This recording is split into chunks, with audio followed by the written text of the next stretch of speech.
Hello, and welcome back to another episode of Critical Reactions with your host, Bryan.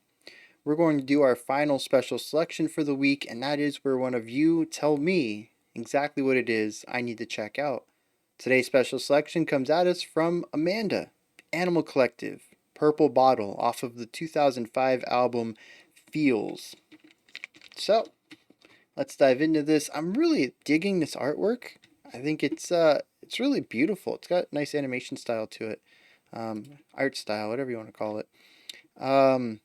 It's just interesting. So let's dive into this and see what the Animal Collect. Sorry, not the Animal Collective. See what Animal Collective is bringing to the table today with the Purple Bottle.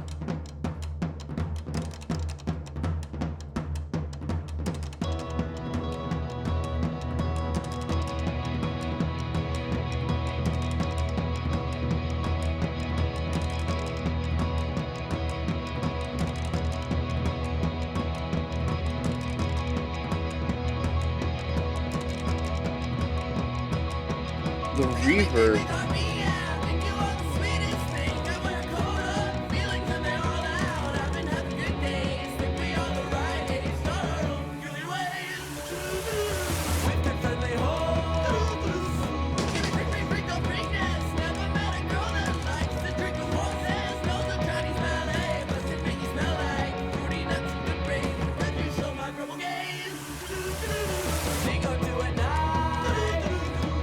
Very heavily focused on the percussion.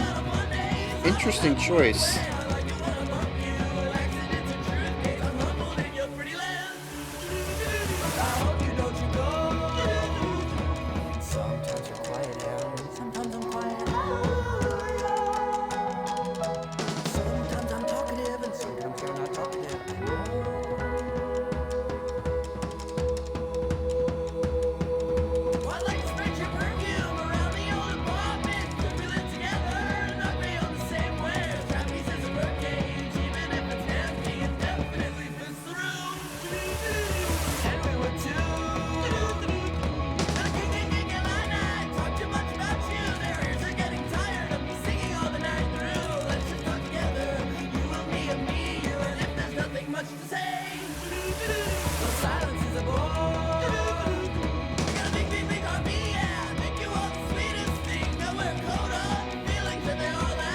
Interesting that we're looking at 10-bar phrases.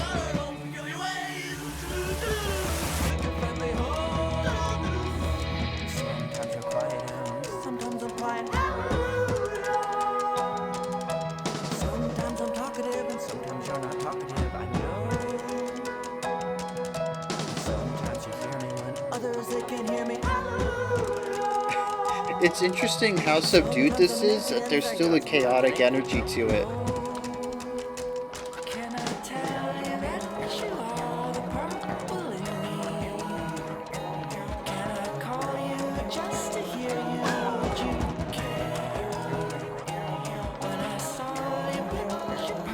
It's an incredibly dense song. It feels like we've listened to so much music, but it's only been 2 minutes.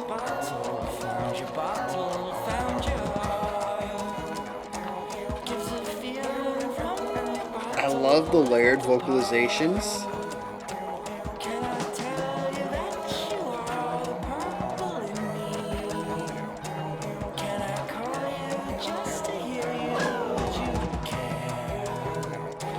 Somebody's imitating a twangy guitar, and I think that's adorable.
it's we just have this like palm muted plucking on the on the right side.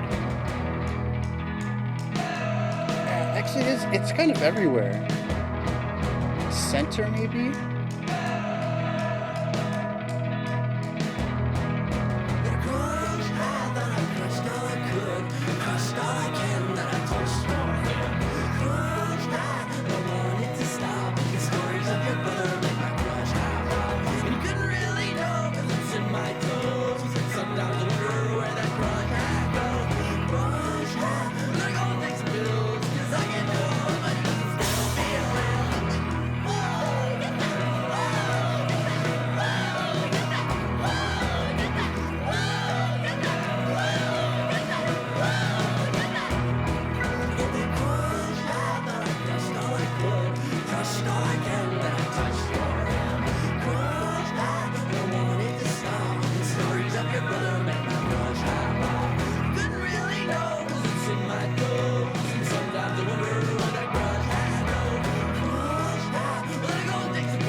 That was a ride for sure.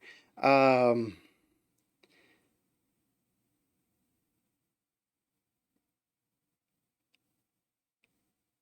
okay, so this is here's the thing is I can't say I've heard anything like this, but I have heard each of these individual aspects in other contexts. There's nothing new here. It's the combination of these elements that make the whole new, which is kind of what music is at this stage.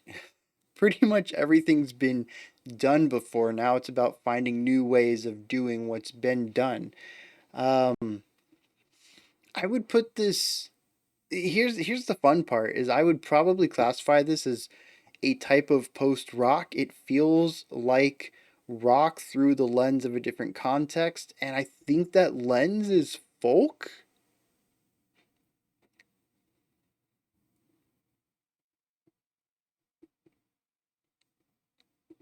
Stay with me. We're going to explore this cuz this is not my cup of tea, but I'm intrigued. I don't know what flavor this is. Not real happy with it, but it's new. It tingles the taste buds in ways they haven't before. A lot of this song is primarily composed of a single idea, and I feel like a broken record.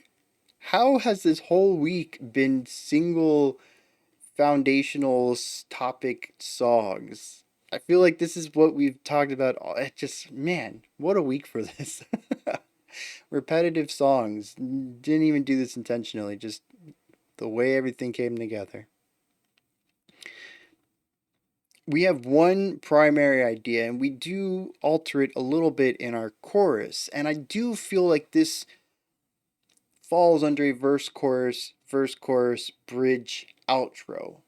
We don't return to a final chorus for the end, but we do have something that is adjacent to the chorus. In a sense, we are running an A B A B C B, where our final B is a variation. Also, with the caveat that our A is like this long compared to our B that's this long. And there's a lot of A going on in here, a lot of verse. In that sense, it probably ends up being like verse 1, 2, 3, chorus, verse 4, 5, 6, chorus, bridge, outro, which is like a chorus variation.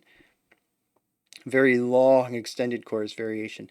Um, but we'll get to the outro later because that has its own unique little thing going on. I just wanted to throw this out there that despite the length of this track and a lot of the oddities to it, it does kind of still fit into a typical song structure, which really helps me understand what's going on.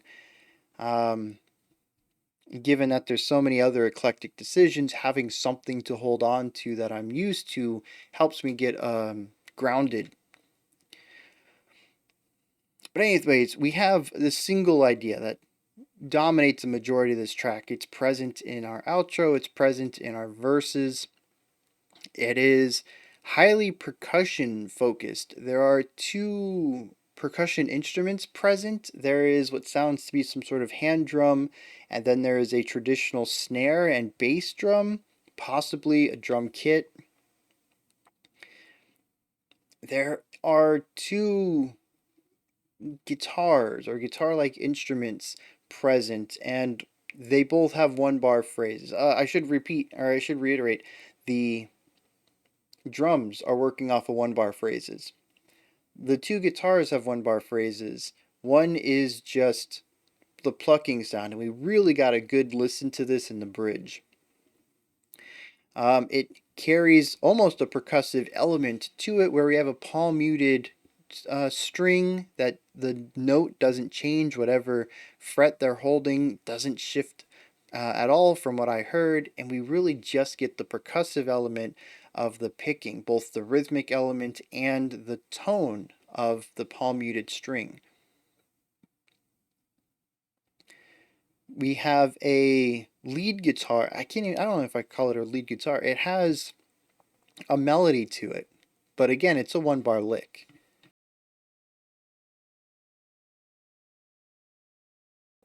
It's not bringing a lot to the table melodically. It is more of a foundational element. It exists underneath the vocals and provides some melodic component, some note based, pitch based component that the three percussion instruments, and I'm including that one guitar and the percussion, are not bringing to the table. Now, the guitar is not alone. There are a smorgasbord of vocalizations going around at any given time. There is one phenomenal section in the bridge that I'll get onto that is just vocalization. But there are a lot of instruments and atmospheric components that are crafted through voice. And I think there are some atmospheric elements that are crafted through instruments, but I can't remember what they are. So I'm not gonna, they're there, but I'm not gonna talk about them because I can't remember what the exact instruments were. But there are things to fill in more of the space on the top end. And then we get our vocals, which sit in the middle of all of this, quite literally. It's not just that all of this surrounds the vocals, it's also that the vocals are pushed down into the mix so that they're surrounded by this.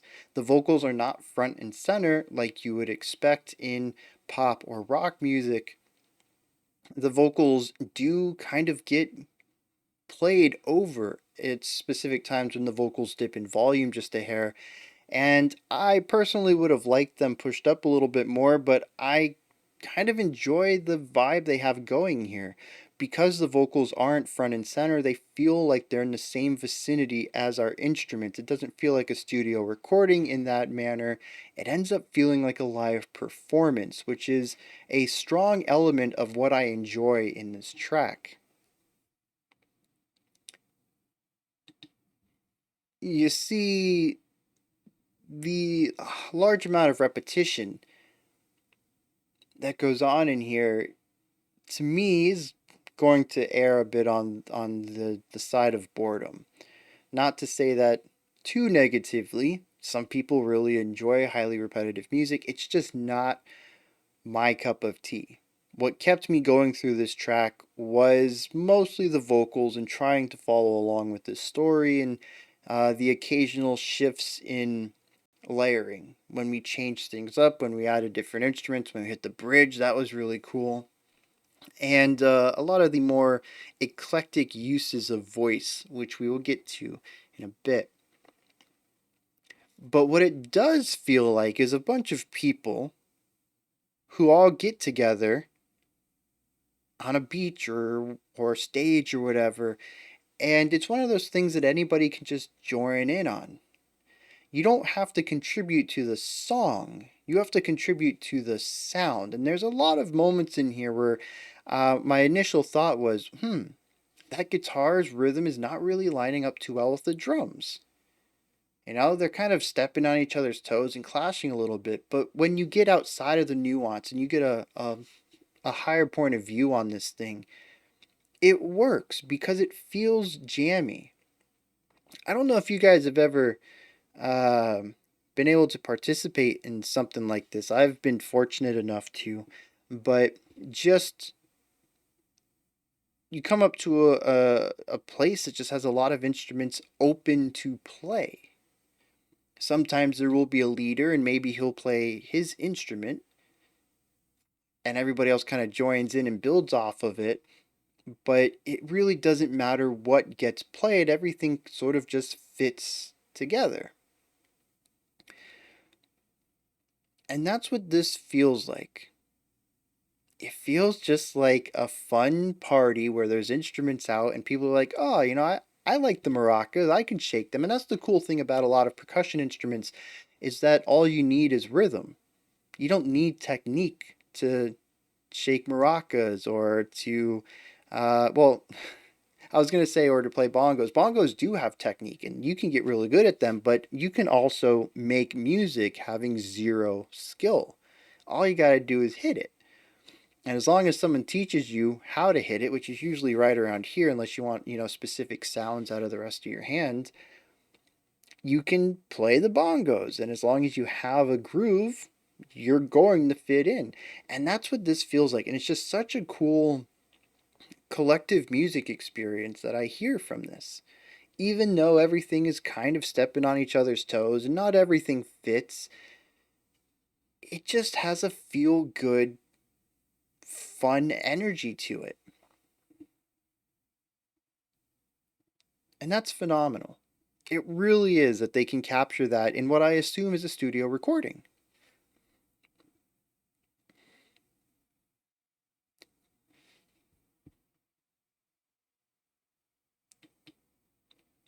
And this is all supposed to be leading into the repetition is to allow anybody to jump in. That's why it stays repetitive for so long.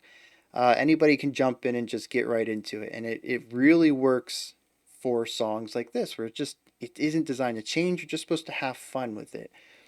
And I love this stuff because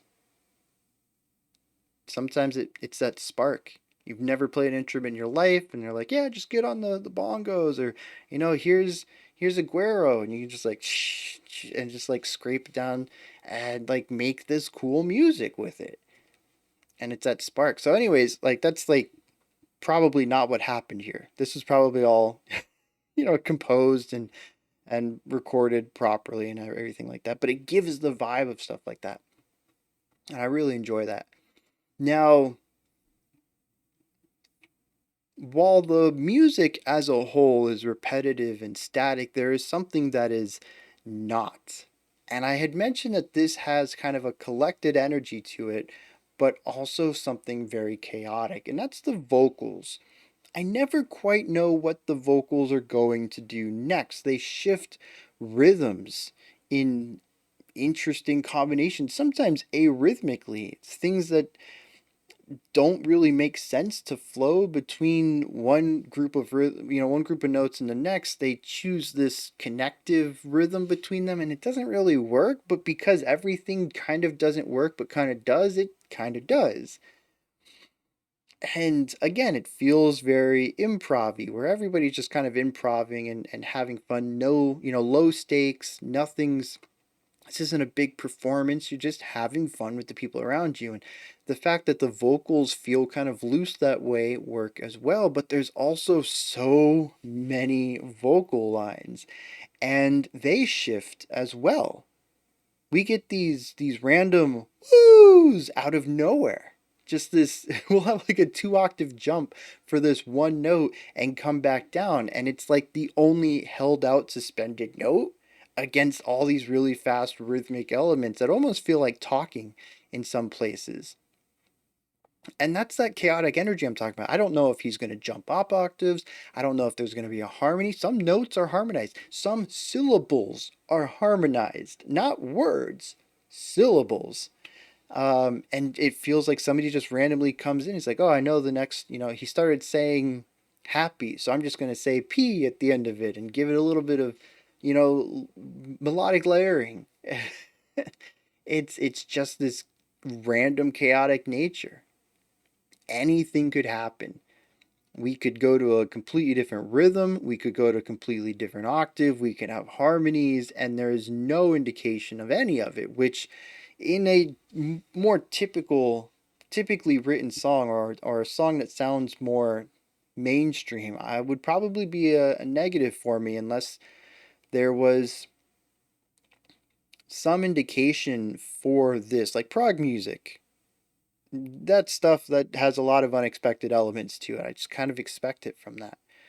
Expect the unexpected. But with this, everything is static. Everything is knowable, and the vocals just aren't. And for, for whatever reason, it shouldn't work, but it does. And I just that's gonna be the thumbnail. That's gonna be the phrase on the thumbnail. It shouldn't work, but it does, because that is the only reason I can give for why this song doesn't feel like it should fall apart, or actually why it doesn't fall apart. It feels like it should, but it doesn't fall apart anytime. It's just kind of bonkers that way. Um, so that's primarily the verse, though. The chorus slows things down a little bit, even brings the volume down, and it feels a bit more intimate, but it's also short lived. It's 8 bars tops. And then we're back into our verse, like 3 verses or something, like I had mentioned. There's just a lot of verse going on. Interestingly, I don't think I mentioned this, but our verse is a 10 bar phrase. We have 8 bars, all normal or repetitive, same stuff going on. Bar 9 introduces a slide down on the vocal note, and all the instruments kind of stop playing. And then it kind of has this moment of pause that brings us back into the downbeat of bar 11, or what would be bar 1 of the new phrase, where we start over again and we got this full energy. We just keep going until we hit bar 9. It kind of stops and back to it. And it's a really interesting idea, not just because it utilizes the pretty typical 8 bar phrase with this transitory concept that they kind of staple on the end of it and disrupt the flow and pattern to start over again, but also because it is now a 10 bar phrase, which is just not normal. So it's interesting. Well, not only is it not normal, but it works. It doesn't feel odd at all. And I wonder if that's because of the 8 with this extra piece bolted on the end. But once again, 10 bar phrases are kind of weird. You have to work to make them work. And I don't feel like they put the work in to make it work, but it does. And that kind of makes me think that there is some sort of deceptive simplicity going on here. I don't know. Maybe I just have my guard down because it feels like just this fun jam. Anyways, we get to the bridge though, and something peculiar happens. The instruments stop playing, but the music doesn't stop. And it took me a little bit to realize that there's this funny voice doing these weird guitar bendy sounds. And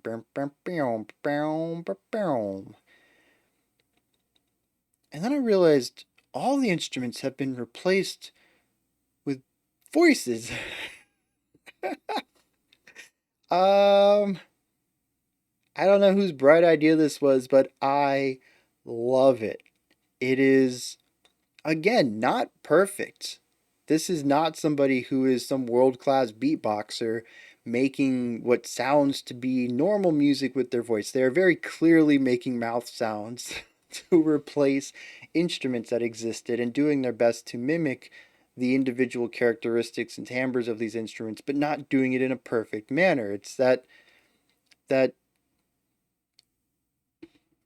don't want to say how that's unskilled might be the way of saying it. Um, where you can just tell they're not professionals at doing this, but it because of that it also feels once again low stakes, fun. It, to me, is a little bit of comedy to it, but I also mentioned that it was adorable. It adds this really great uh, light-hearted element to it,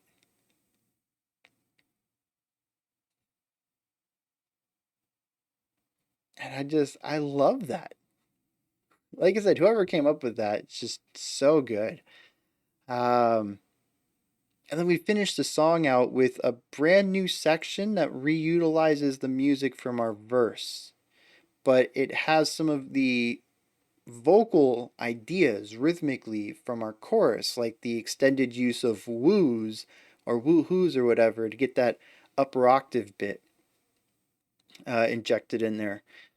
It really does feel like a combining of the verse and chorus into a fully cohesive whole.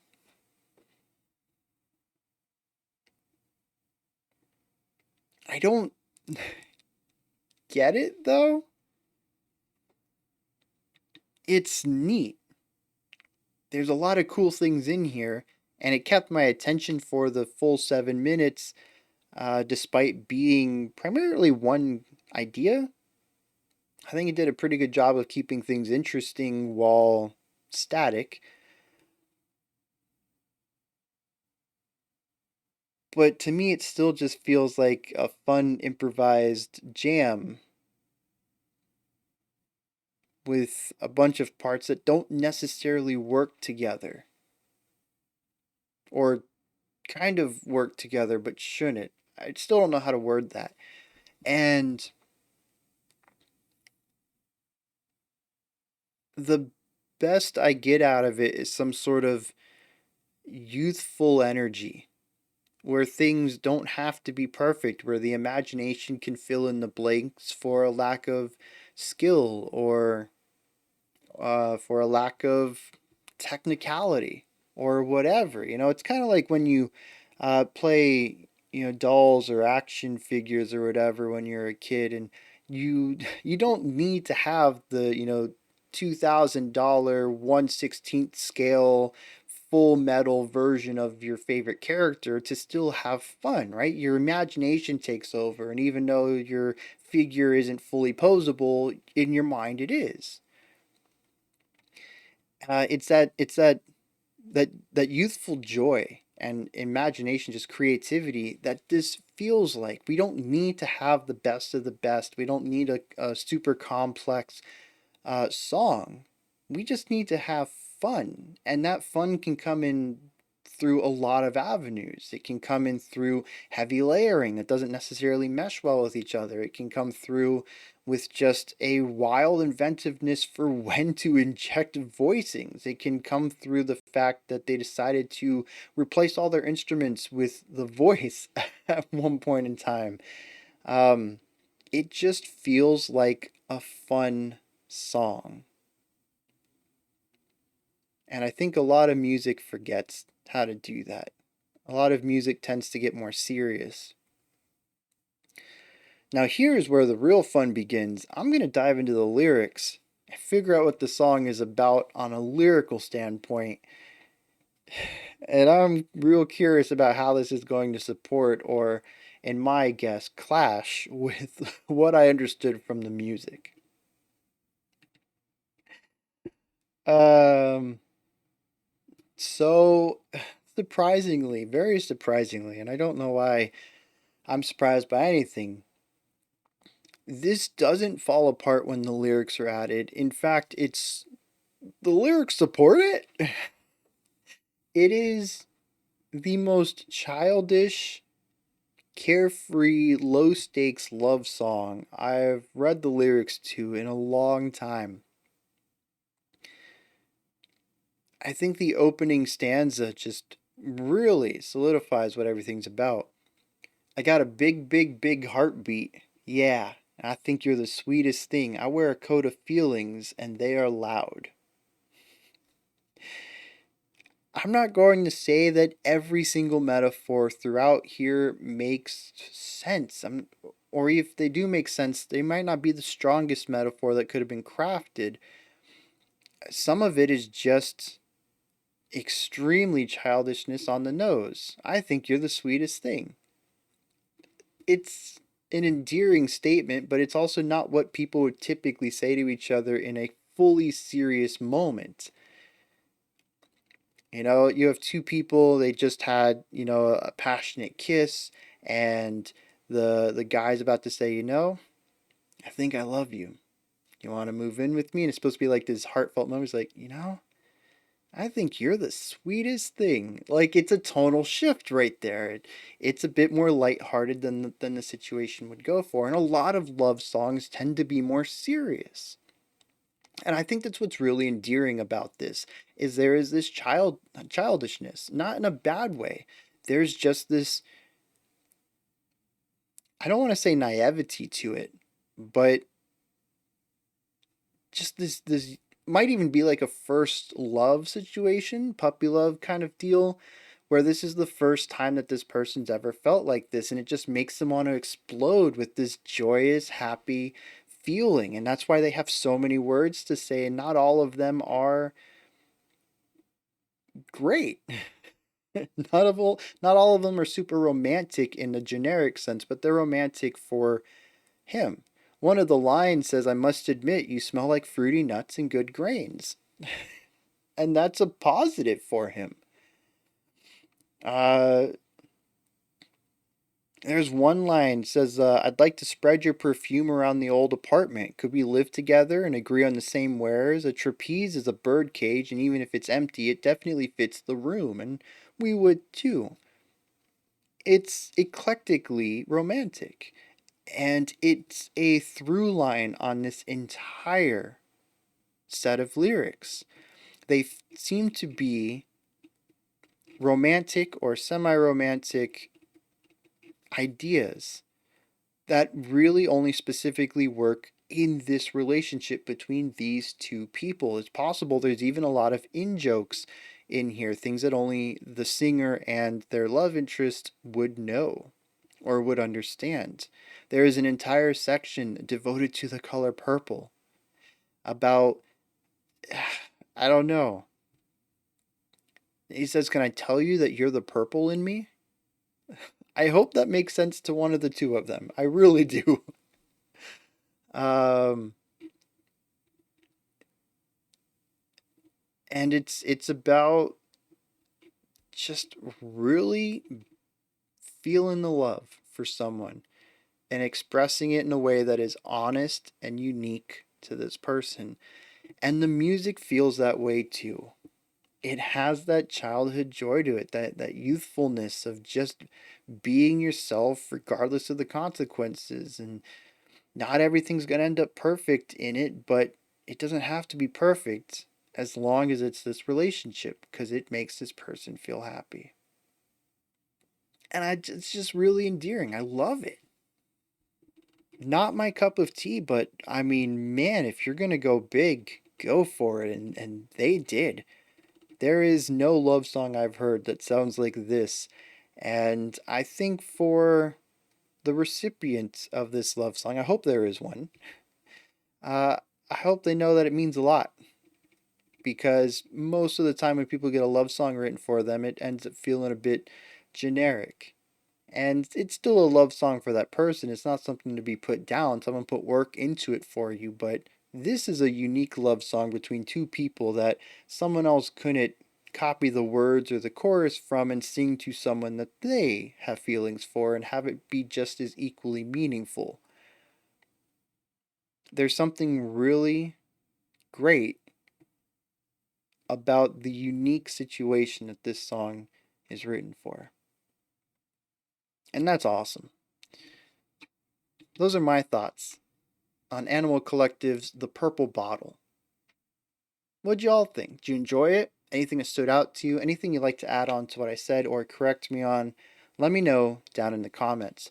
Above the comment section is a description box, and in there is a link for Linktree. It'll take you to this menu right here. It has links for everything related to the channel. You can find links to support the channel. You can find links to my music. You can find a link to the Discord community and so much more. Go ahead and check it out. There's a ton of links in there. Above that, if you could, like, subscribe, and ring the bell. I greatly appreciate all three. All right, we have a creator request coming up next. It aired 5 minutes ago if you're watching this when it came out. Otherwise, we do have an album review tomorrow.